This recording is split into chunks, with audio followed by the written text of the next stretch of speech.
તો ચલો good morning. Weekend આવી ગયું છે અને આજે ડીક્લટર કરવાનો અમારો રૂમનો વારો છે.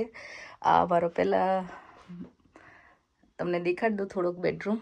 આ અમારો બેડરૂમ બહુ નાનો છે, એકચ્યુઅલી બહુ જગ્યા નથી, પણ અહીંયા ડ્રેસિંગ ટેબલ ને બધું છે, પણ આ બધું સાફ થશે. અહીંયા વોર્ડરોબ છે, અહીંયા વોર્ડરોબ છે, કમલેશનો વોર્ડરોબ છે. તો આ બધું એકદમ ક્લીન થશે. તો ચલો કરી દઈએ. ડિક્લટરિંગ કરવું બહુ અઘરું આપણા માટે. આઈ થિંક થોડી ઝીણી વસ્તુ એટલી સાચવીને રાખતા હોય કે આ કામ આવશે, આ કામ આવશે, આ કામ આવશે, બરાબર ને. હવે એવું લાગે છે કે જો મેં છેલ્લા વર્ષમાં એ વસ્તુ વાપરી ન હોય તો એ ચેરિટીમાં જશે, યુઝ થાય એવી હોય તો, નહીં તો બિનમાં જશે કે ગમે તે. એનો રીયુઝ થતો હોય તો ઠીક છે, નહીં તો પછી એ કાઢી નાખવાની. અને ડીક્લટર કરવું, ક્લિનિંગ કરવું વર્કિંગ વુમન માટે બહુ હાર્ડ હોય છે.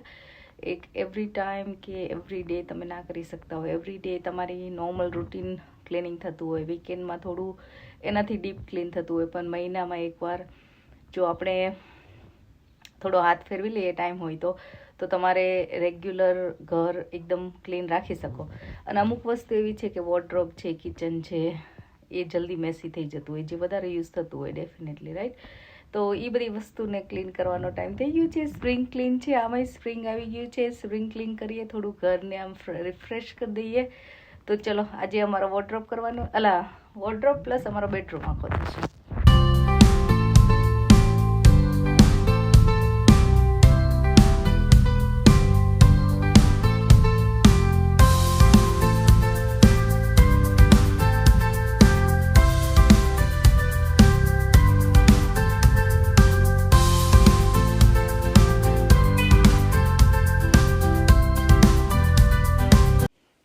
પણ વોર્ડરોબ સરસ કરીએ તો કેવું નાઇસ એન્ડ ક્લીન લાગતું હોય, બરાબર ને. તમે પણ આના માટે અગ્રી હોય તો કમેન્ટ કરજો કે સરસ લાગે ને સેટિસ્ફેક્શન થાય.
તમે પણ કેટલું ઓફન તમારા ઘરની ડીપ ક્લિનિંગ કરતા હો છો એ પણ કમેન્ટમાં જણાવજો. ને કઈ રીતે કરો છો એ પણ ટિપ્સ હોય તો શેર કરજો મારી સાથે.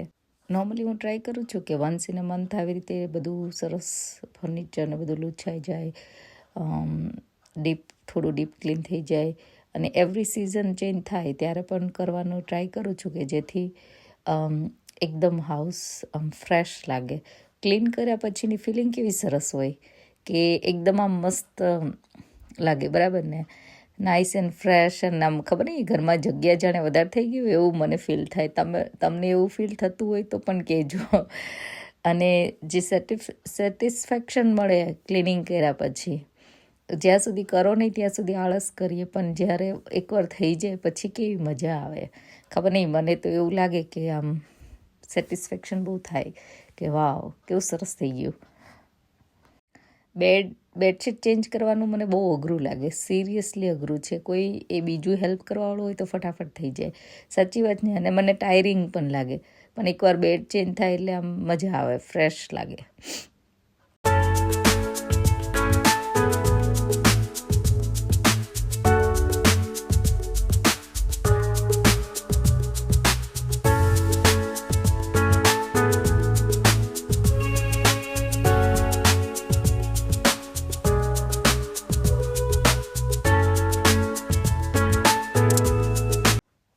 રૂમ થઈ ગયો છે મસ્ત નાઇસ એન્ડ ક્લીન.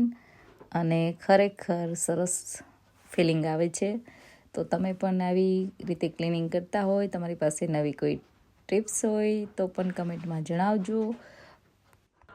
તો ઘણા બધાએ મને ચીલી પનીરની રેસીપી શેર કરવાનું કીધું હતું. મારી પાસે પહેલાં રેકોર્ડ કરવાનો ટાઈમ નહોતો, મેં કરી નથી. તો આ ફટાફટ ક્વિક વિડીયો બને છે, ક્વિક ચીલી પનીરનો. તેમાં તમે જોઈ શકો પ્રમાણે પનીર, ઓનિયન અને પેપર લીધા છે. તમે કલરફુલ પેપર લઈ શકો. ગાર્લિક લીધું છે, જિંજર પણ આમાં યુઝ થશે. અને થોડું તેલ લઈને ઓનિયન અને પેપર સાતળવાના છે. સાઈડમાં પનીર મેં કોર્નફ્લાવર કોટિંગ કરીને એર ફ્રાયરમાં રાખી દીધું છે, એટલે નાઇસ એન્ડ બ્રાઉન રોસ્ટ થઈ જશે. જિંજર અને ગાર્લિક મેં કીધું એમ એને છીણી લીધું છે અને એ હું યુઝ કરીશ, એમાં એડ કરી દીધું છે. અને તમે જોઈ શકો છો પનીર એર ફ્રાયરમાં કેવું સરસ થઈ ગયું છે. હું જરાય ઓઇલ વાપરતી નથી ફ્રાય કરવામાં. અને આ રીતે પેપર અને ઓનિયન સતળાઈ ગયા છે. એમાં બ્લેક પેપર પાવડર એડ કરીશું. હું બહુ નોર્મલ સોસ ને બધું નાખું છું. આ છે શેઝવાન સોસ અને એડ કરીશ સોયા સોસ. તો અને કેચઅપ, ઓફકોર્સ થોડો કેચઅપ એડ કરીશ, થોડો સોયા સોસ અને થોડો શેઝવાન સોસ. આ 3 સોસ હું નોર્મલી એડ કરતી હોઉં છું અને ચીલી પનીર બનાવતી હોઉં છું. તો ડાર્ક સોયા સોસ વાપરું છું, એનાથી કલર અને ટેસ્ટ પણ સરસ આવે છે. તમે લાઇટ સોયા સોસ પણ વાપરી શકો છો. પનીર મેં એડ કરી દીધું છે, બધું મિક્સ કરીશું અને સાતરીશું. ઓફકોર્સ મેં ગ્રીન ચીલી યુઝ કર્યા છે. તમારે સ્પાઇસી બનાવવું હોય તો ગ્રીન ચીલી સરસ લાગે છે, તમે એડ કરી શકો છો અને અવોઇડ પણ કરી શકો છો. છેલ્લે મેં આ કોથમીરના દાંડલા એડ કર્યા છે, એનાથી ફ્લેવરને સરસ લાગે છે. તમે પણ જો કોઈ દિવસ ટ્રાય ન કર્યું હોય તો કરજો અને મને જણાવજો કે કેવું લાગ્યું હતું તમને કોથમીરના દાંડલા એડ કરીને. તો આ રીતે આપણું ચીલી પનીર ફટાફટ થઈ ગયું છે રેડી. અને ખરેખર સ્મેલ સરસ આવે છે, ટ્રસ્ટ મી. ટ્રાય કરજો અને મને જણાવજો કમેન્ટમાં કે કેવું બન્યું હતું. તો સરસ